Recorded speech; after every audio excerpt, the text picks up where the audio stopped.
Hello and welcome back to Storytime. Storytime, storytime, storytime.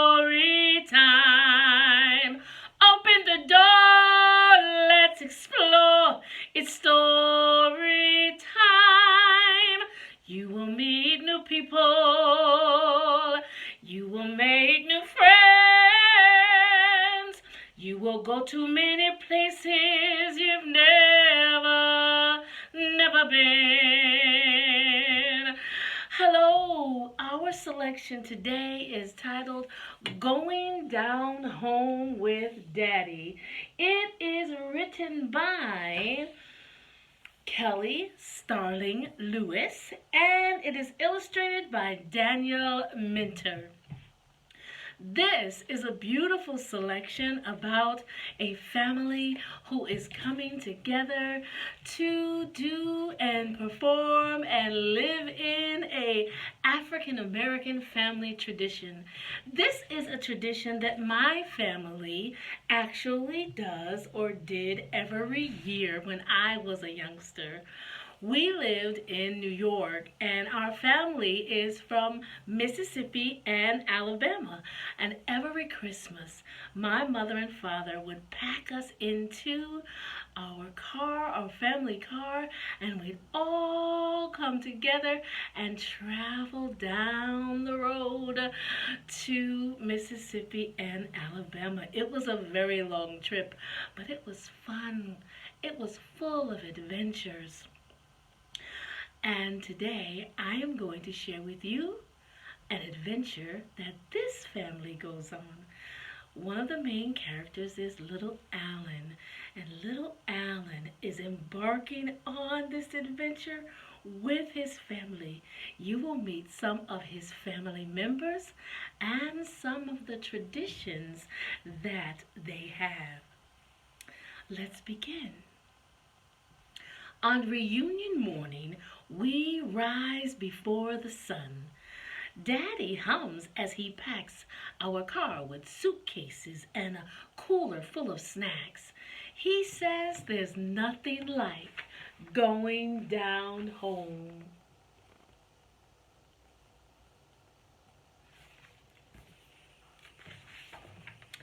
We leave when the sky is still dark with sleep.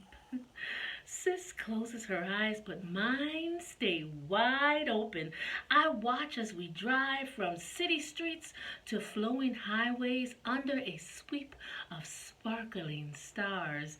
Little Alan, you better catch some Z's while you can, says Mama. I try to rest, but can't stop smiling. Soon I'll get to see my great-grandma Granny and hang out with my cousins.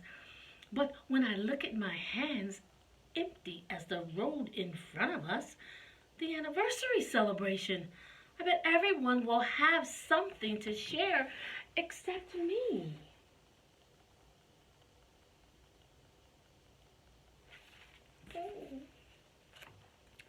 Looks pretty sad, doesn't he?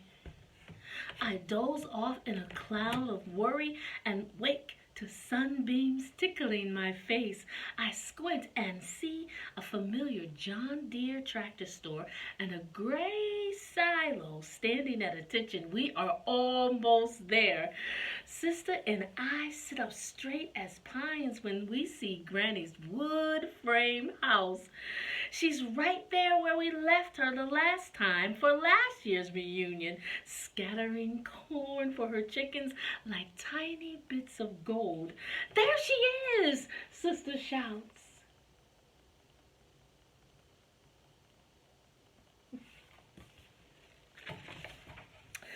Granny spreads her arms wide and wraps us both inside. Oh, my.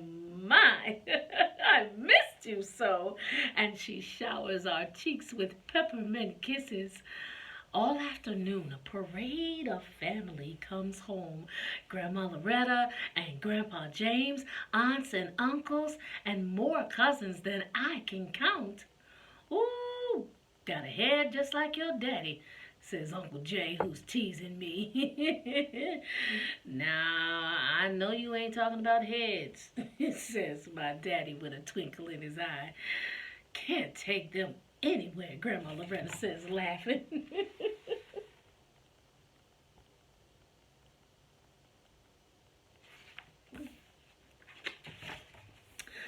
While the grown-ups catch up, we cousins run to the fence to visit Granny's cows and goats. You doing something for the celebration? Isaiah asks Sister. I'm singing Granny's favorite song, His Eye is on the Sparrow. How about you? She asks. Reading Mother to Son by Langston Hughes. Oh, I made a scrapbook in Granny's favorite color, blue, Devin says. Hey, Alan, what you doing, little Alan? I kick a stone and my eyes start to burn. Oh, you ready for a tractor ride? Sister says as she tries to change the subject. So little Alan is feeling a little bit upset because he hasn't gotten anything to share at the celebration. I swallow hard and climb into the tractor with Sister and Mama. I lean against the hay as Daddy drives us past the smokehouse and the fishing pond and rumbles by a field dotted with puffs of white. Cotton has been on this land a long time, just like us, Daddy says. Papa would drive your Uncle Jay and me on a tractor just like this one. Look to your left, Pa would say, and look to your right. The land just seemed to go on forever. Everything you see, Pa told us, is ours. I think about what Daddy said and I sit up tall. Now, Pa is gone, but this is our time to come together and to remember.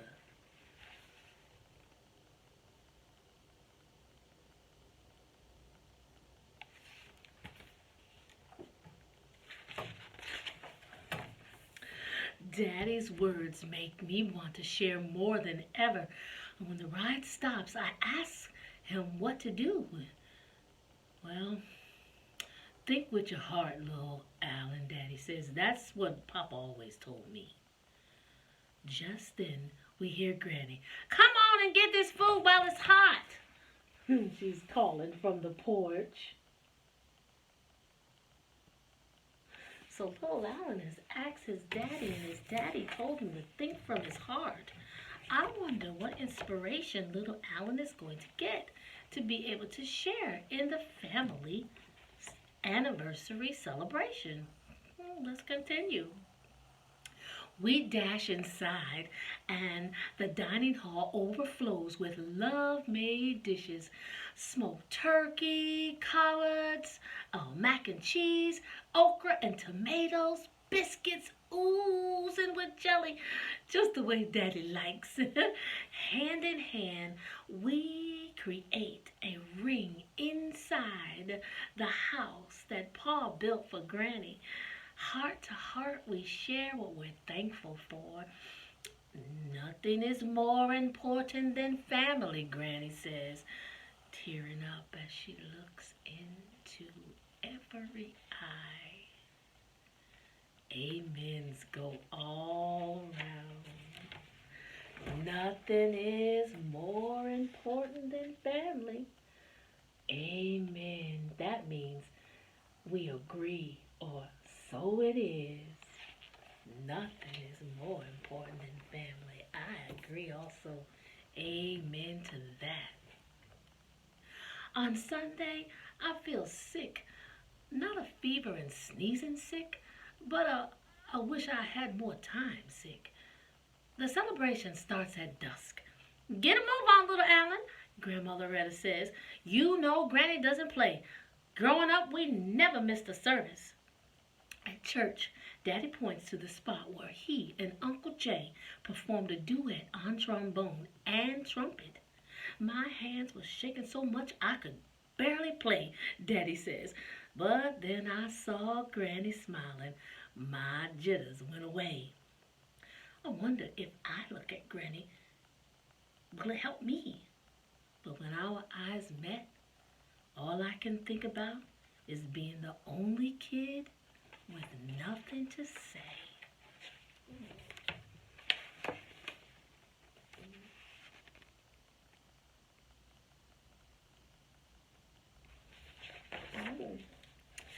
After service, we head back to Granny's and change into our reunion t-shirts.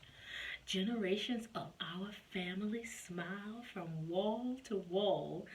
Mama, sis, and I peer at black and white pictures of Papa and Granny. Their eyes, brave and bold, remind me of Daddy's. You have their eyes too, Mama says. That's when it comes to me. I think about everything I see when I'm here. I think about the tractor ride and Daddy's stories. I think about walking in Papa's and Granny's footsteps and those of all of our people and Native people long before. I think and collect treasures from our land, and I lift my head up to the sun.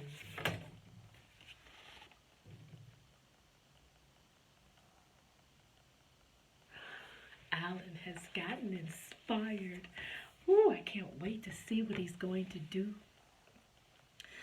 Just before satin night falls, we sit outside on porch steps and metal lawn chairs. It's celebration time.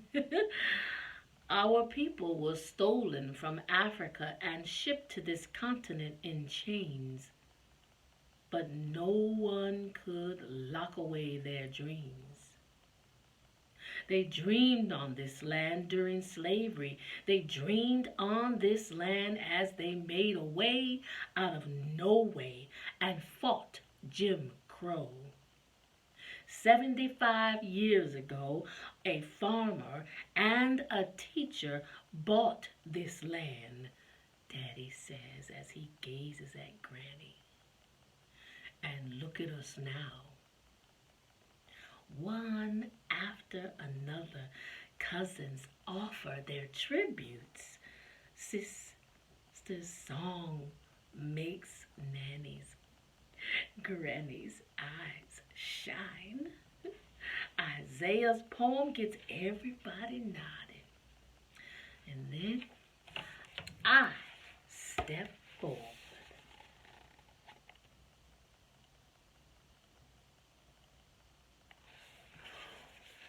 It's Alan's turn. It's little Alan's turn. I feel like a spotlight is blazing just on me. I look down and say nothing. It's okay, little Alan, Granny whispers. I lift my head and see gleaming smiles, and I try again.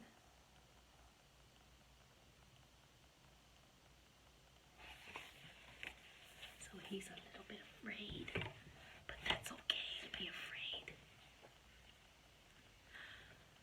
Cotton for the quilts Granny made to keep her children warm, I say, holding a white cloud in my fingers. And the pecan for the trees Papa planted and all of the kids love to climb. I pinch dirt and let it rain to the ground. And earth for land that's ours as far as the eye can see. Fireflies wink and whirl in a carnival around us. Ooh, that's all right, I hear Granny say. Daddy flashes a thumbs up. I grin up at the moon and it glows back at me. Ooh, we are mighty family, Daddy booms. Mighty! We all roar back.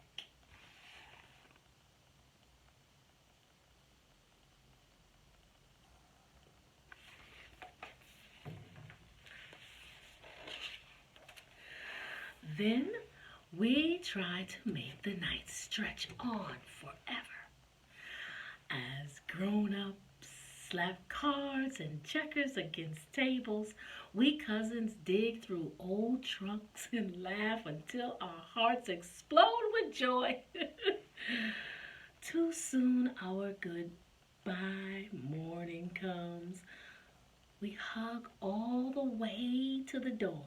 Then we climb into our car and watch Granny and her house shrink and disappear.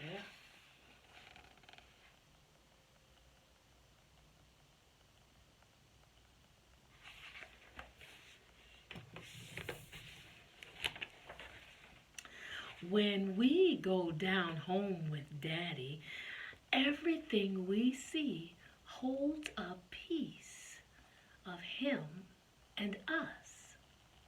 We head up the highway thinking about family and dreaming about next year. Going down home with Daddy. Oh my goodness, I love that story. That's a beautiful story. I want to go back to my favorite part.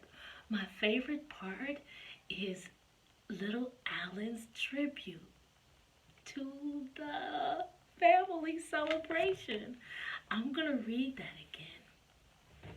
And as I read it, I want you to think about things in your family, around your home, that make your home, where you know that each one in your family can remember it and probably tell a story about it, their memory about it. Let's read what little Alan says. Cotton for the quilts Granny made to keep her children warm, I say, holding a white cloud in my fingers. A pecan for the tree plants Pa planted and all the kids love to climb. A pinch of dirt and let it rain to the ground. An earth for land that's ours as far as we can see. Ooh, all those special things. Can you think of some special things that bring your family together, that everyone has experienced? Let's think. Let's think.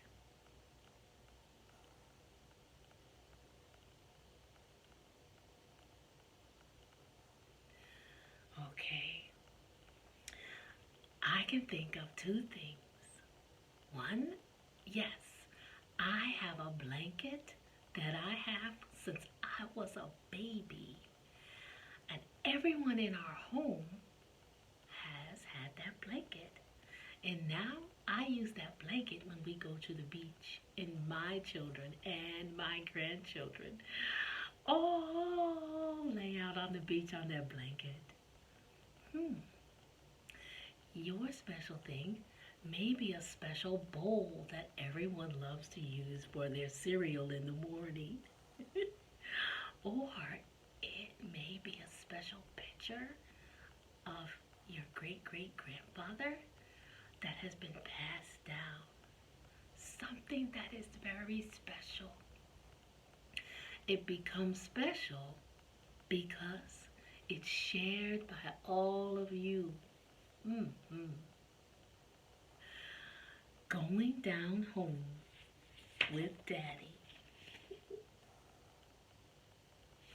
Thank you for sharing this time with me. Until next time, enjoy your story time. You're making stories all the time. See you next time.